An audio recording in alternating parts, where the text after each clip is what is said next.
Hello and good day po sa inyo mga ka-tricks. So ngayon ay ituturo ko naman sa inyo yung dalawang paraan kung paano makatipid sa load.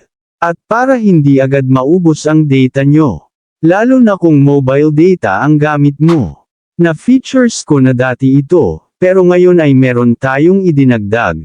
So kung interesado ka sa tricks natin ngayon ay keep on watching and let's proceed.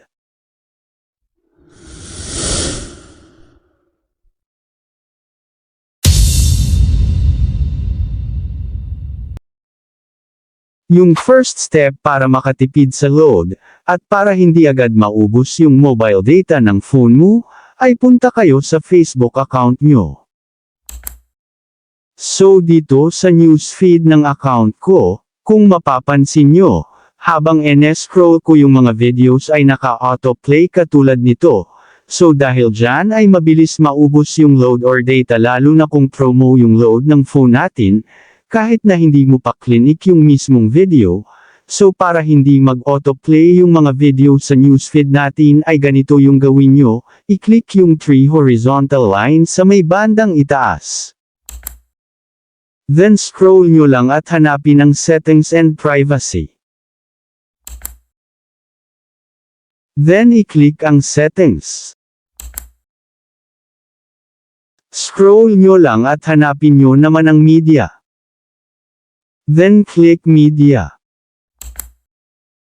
So ngayon naman, dito sa autoplay, kung mobile data ang gamit nyo, or promo ang load mo, gaya ng GoSurf 50 or kahit na anong promo load pa yan, kung hindi ka naman gumagamit ng Wi-Fi, ay iselect natin ang Never Autoplay Videos para ma-lessen ang pag-consume ng load, at mas makatipid kayo sa mobile data. So ayan, ngayon naman ay i-check natin kung nag-autoplay pa yung mga videos sa newsfeed natin. Kung mapapansin nyo ay hindi na naka-autoplay yung mga videos sa newsfeed natin, sa ganitong paraan ay mababawasan na yung pag-consume sa mobile data natin. So punta naman tayo sa second step para hindi agad maubos ang mobile data nyo, i-click ang Play Store sa cellphone mo. Then i-click ang profile nyo sa itaas. Then i-click ang settings. Then i-click ang network preferences. Then dito naman ay i-click ang autoplay videos. Dito sa autoplay videos, select nyo ang don't autoplay videos, kung mobile data ang gamit mo. Or pwede din naman ang play videos over Wi-Fi only, ibig sabihin mag-autoplay lang yung mga videos. Once na connected ka sa Wi-Fi, nasa inyo na po yan kung alin ang gusto nyo, so para sa akin ay ito ang select ko. Then click OK. And then i-click naman natin ang auto-update apps.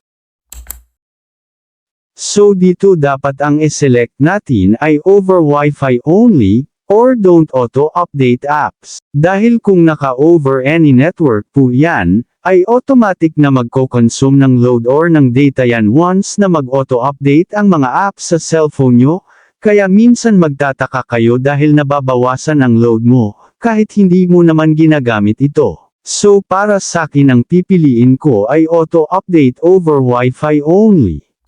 Sana po ay nakatulong ang tricks natin ngayon, mag-subscribe po kayo sa channel na ito dahil marami po kayong matututunan dito. Sana po ay nagustuhan nyo ang tricks natin ngayon, at maraming salamat po sa mga nag-subscribe, at kung bago ka lang napadaan sa channel natin, at gusto mo ng mga ganitong video, ay huwag po sana kalimutang mag-like, subscribe, at pindutin ang notification bell button, upang updated po kayo once na mag-upload ako ng bagong video. So thank you for watching, and God bless po sa lahat.